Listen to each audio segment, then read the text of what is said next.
So, hello. Gawa tayo ng ating baked sushi. Simpleng baked sushi lang yan, mga ka-friendly. Lalagay lang natin ay San Marino na may hot and spicy and then halal. So, dalawa yung nilagay natin dyan. And then, lalagyan natin yan ng cream cheese. Ang cream cheese ang magpapalasa dyan. And then, lalagyan natin ng Japanese mayo. So, konti lang nilagay natin Japanese mayo. And then, mimix lang natin yan.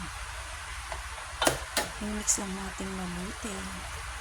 Yan, nag-ribs cut tayo ng baked sushi. So, first time tayong gagawa niyan, mga kamilang.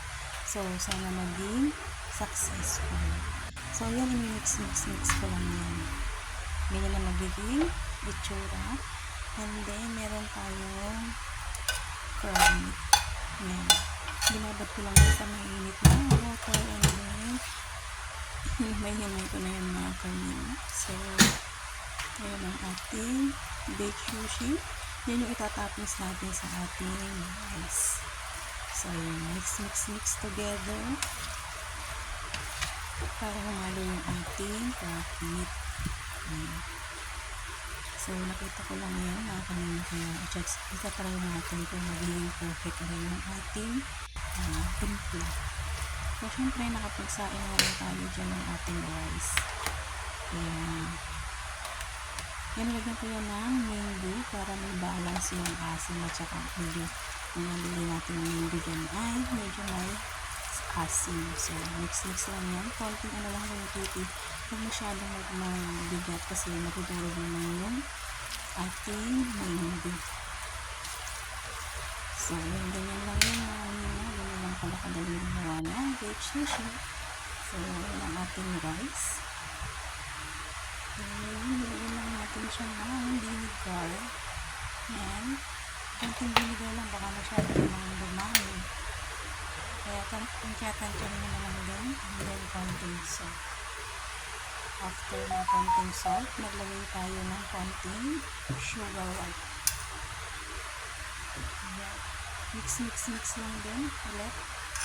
Hanggang sa maghalo na siya.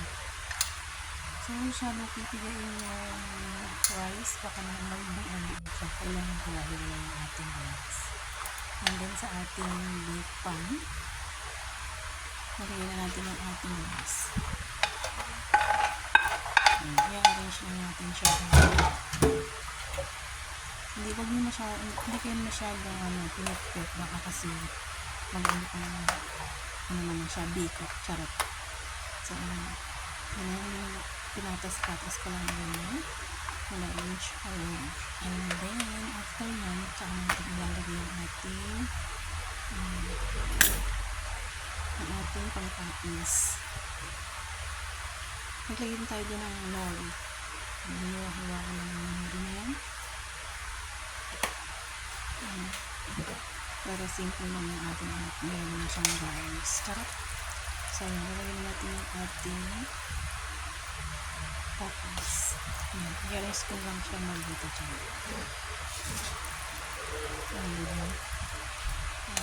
Makakatayin ka na sarili ng baked sushi. Ganyan lang yung mga kanina. I-arrange ko lang siya. So, siyempre kailangan mag-aalas ng timpla ng gusto nyo dito. Para kasi sa akin, okay na yun. Timpla ko na rin naman. So, yun natin. Pacham. Charot. Arrange lang din. Ganun lang din yung ginawa natin sa walis. Ulit lang natin malapit yung ating purpose.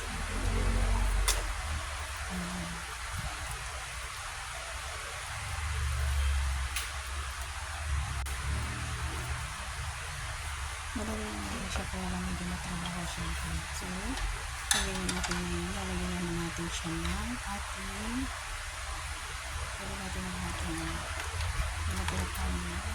pangkapis namin. Ang parang itakalit na lang din.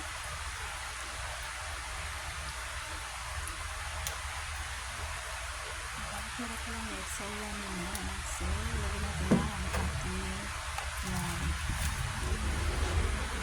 dati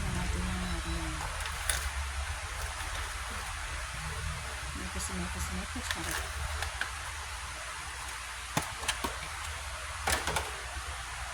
Let's do that. Mga kaibigan, lagyan natin ang ating mayonnaise. Sinama ko na rin mo ng Japanese mayo. So, diba? It's so yummy. And then, tsaka natin siya isasalang sa ating uban.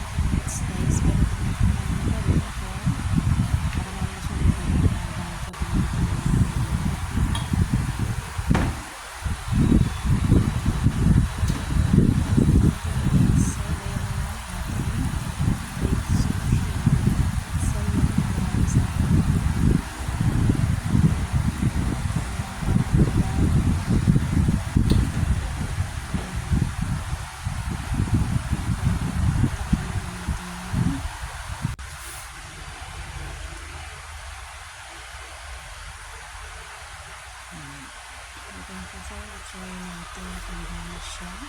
Kasi, siyempre, give na dito na. Wow! It's so yummy! So, yan ang ating baked sushi. Try na natin. It's so yummy! So, guys, thank you for watching. Yan ang ating